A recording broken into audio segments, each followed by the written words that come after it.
So this week on the YA Rebels, I have to talk to you about plotting. But plotting is so boring. Boring.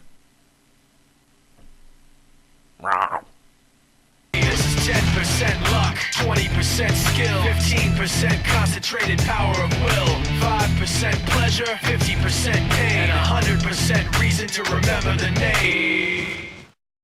So for Wildfire and its sequel, I used a two-step, very elaborate plotting process, which I call macro plotting and micro plotting. With macro plotting, I build basically a very complex Excel spreadsheet in which I figure out the number of chapters that I'll be writing.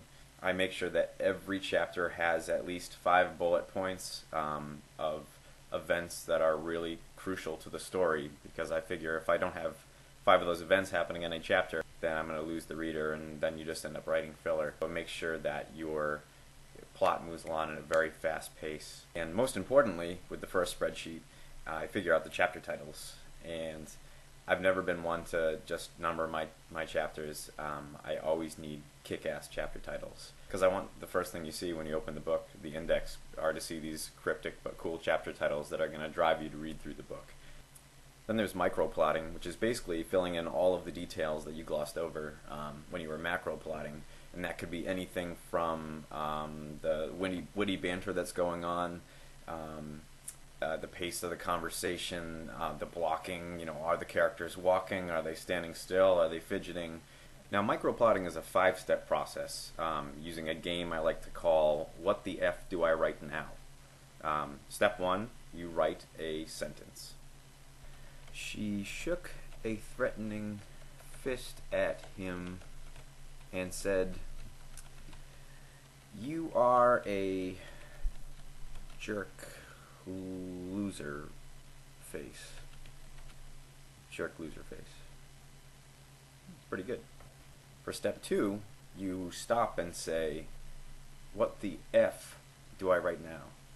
Now for step 3, you need to meditate to figure out what you're going to write next. And for me, I find that one of 2 things works.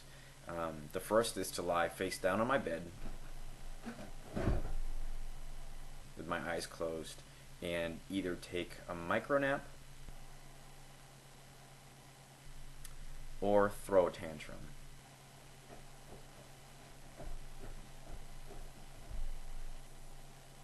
If that doesn't work, then I put on my mask and I do a little dance around the room to kill the evil writing block spirits.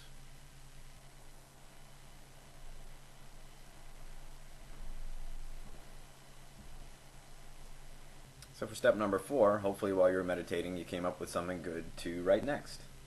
"Nuh-uh," he said.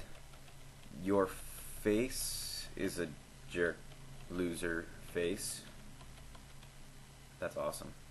And then step 5 is to go make yourself a cocktail to celebrate the fact that you just wrote 2 sentences over the course of an entire day, and they rocked. So I hope you enjoyed today's crash course on plotting. But one question before you go. Is this a microphone? Or am I just a unicorn?